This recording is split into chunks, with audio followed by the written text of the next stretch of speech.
నమస్తే అండి. Welcome to our channel. మనతో సినీ క్రిటిక్ దాసరి విజ్ఞాన్ గారు ఉన్నారు. నమస్తే సార్. నమస్తే. సార్, అందరూ ఎప్పుడెప్పుడా అని ఎదురు చూసిన 'గేమ్ చేంజర్' సినిమా ఫైనల్‌గా వచ్చేసింది. చూసారా సార్ మూవీ మీరు? యాహ్! సో, రివ్యూ ఎలా ఉందో చెప్పండి sir. So first of all మనకి తెలుగులో సినిమా ఇయర్ స్టార్ట్ అయ్యేదే సంక్రాంతి నుంచి. సో సింపుల్గా చెప్పాలి అంటే సంక్రాంతికి వచ్చే సినిమాలకి దిష్టి పోయింది అనుకునేలాగా తయారైంది గేమ్ చేంజర్. ఓపెన్గా చెప్పాలి అంటే సీరియస్లీ ప్రామిస్, ఫస్ట్ టైం ఒక సినిమా టికెట్ కొనేవాడికి కూడా ఇన్సూరెన్స్ ఉంటే బాగుండు అనిపించింది నాకు. అమ్మో! ఇప్పుడు బేసిక్గా మనం ట్రావెల్ టికెట్స్ అన్నీ కొంటే ఇన్సూరెన్స్ ఉంటుంది కదా, సినిమా టికెట్ కొనడానికి కూడా ఒక ఇన్సూరెన్స్ ఉంటే బాగుండు అనిపించేలా చేసింది ఈ సినిమా. ఓవరాల్గా ఇప్పుడు కథ గురించి మాట్లాడుకుంటే ఈ సినిమాలో అసలు కథ అనేదే లేదు. ఇప్పుడు కార్తీక్ సుబ్బరాజు ఏం చేశాడు అంటే, తమిళంలో పనిబకాసురుడు అంటారు, టిఎన్ ఆయన ఉన్నారు శేషన్, ఆయన ఒక మంచి ఐఏఎస్ అనమాట. ఐఏఎస్ అధికారిగా, ఐపీఎస్ అధికారిగా, అంటే ఒక మంచి పర్సన్. తనని ఇన్స్పిరేషన్గా తీసుకొని ఒక కథ అనుకున్నాడు. ఆ కథ ఆయన అనుకొని ఆయనే తీసుంటే నిజంగా బాగుండేదేమో, కనీసం ఓ బయోపిక్ లాగానే మిగిలిపోయేది. ఇక శంకర్ చేతుల్లోకి వచ్చేసరికి అతుకుల బొంతలా తయారయ్యి ఒక గందరగోళం అనిపోయింది. ఏం అర్థం కాల. అంటే ఒక వెర్రి భారీతనం అనుకోవచ్చు. అంత అవసరానికి మించి ఏదో సింపుల్గా చెప్పే పాయింట్ని భారీతనంతో చూపించి ఏదో చేసి జనాల్ని కన్ఫ్యూజ్ చేద్దాం అనుకున్నారు. బట్ అది వర్కౌట్ అవ్వాలి. స్ట్రాంగ్గా చెప్పాలంటే ఈ సినిమాకు ఒక కథ అనేది లేదు. అంటే కథ అంటే ఒక సంథింగ్, ఒక మెయిన్ గోల్ అచీవ్మెంట్ అనేది ఏమీ లేదు. సింపుల్గా ఏంటంటే రాజకీయంగా ఈ సినిమాని ఎన్ని రకాలుగా వాడుకోవచ్చో, ఎవరెవరికి తగిలేలా గన్ షాట్ డైలాగ్స్ ఇవ్వచ్చో అలా అలా యూజ్ చేసుకొని వదిలేశారు. శంకర్ భారీతనాన్ని రాజకీయంగా యూజ్ చేసుకొని గాలికి వదిలేశారు. సినిమా కూడా గాలికి వెళ్ళిపోయింది. ఇక నెక్స్ట్ పాత్రల తీరు తెన్ను గురించి మాట్లాడుకుంటే, ఈ సినిమాకి బ్యాక్ బోన్ అని చెప్పుకోవాలి అనుకుంటే 2 క్యారెక్టర్స్ ఉన్నాయి. ఒకటి శ్రీకాంత్ గారి క్యారెక్టర్, ఇంకొకటి ఆబ్వియస్లీ మన అంజలి క్యారెక్టర్. ఈ 2 క్యారెక్టర్ల తర్వాత మూడోది అద్భుతంగా మాట్లాడుకోవాలంటే విలన్ క్యారెక్టర్, మన సూర్య క్యారెక్టర్. అంతకు మించి ఇంకా ఏ పాత్ర గురించి ఎక్కువగా మాట్లాడుకోవాల్సిన అవసరమే లేదు, సింపుల్గా చెప్పాలి. నెక్స్ట్ ఇప్పుడు ఫర్ ఎగ్జాంపుల్ అంజలి క్యారెక్టర్ ఎంత బలంగా తీసుకొచ్చాడు అంటే, ఆ పాత్రలో ఆవిడ పోషించినటువంటి ఆ వేరియేషన్స్ నెక్స్ట్ లెవెల్. శ్రీకాంత్ గారు కూడా 2 వేరియేషన్స్, గతం అండ్ ప్రస్తుతం అలా.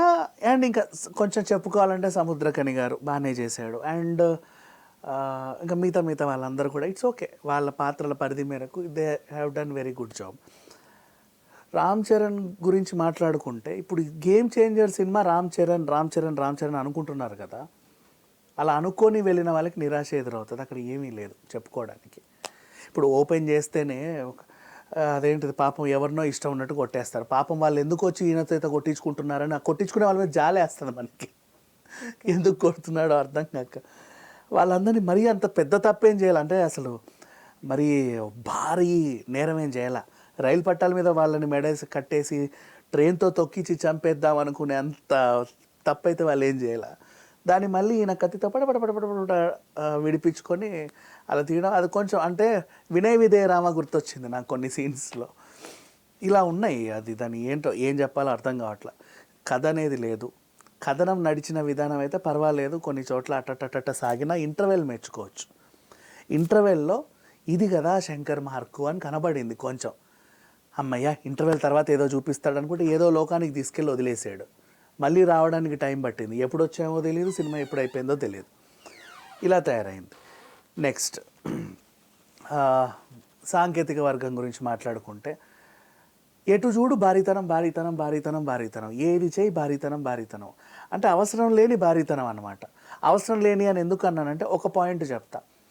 అమ్మాయి పాపం 4 గోడల మధ్య ఏదో పాట పాడాలి అనుకుంది, ఆయనతో నీతో సరసం చేయాలనుకుంది. 4 గోడల మధ్య ఉన్నారు మీరు, అంటే వేరే వాళ్ళ కోసం అలంకరించిన శోభనం గదిలో మీరు దూరారు. గతం మీ ఇద్దరి మధ్య అనుబంధానికి సంబంధించి ఇంకేదన్నా పాట వచ్చినా బాగుండేదేమో. ఆ పిల్లని, రూమ్లో ఉన్న పిల్లని తీసుకొచ్చి బజార్లో పడేసి అందరినీ జరగండి అంటాడు. నువ్వు తేవాల్సిన అవసరం లేదు. ఆ జరగండి కూడా భారీతనం ఇంత. సో ఇట్లా కొన్ని ఉన్నాయి. అండ్ ఇంకా కొన్ని అద్భుతాలు అన్నమాట.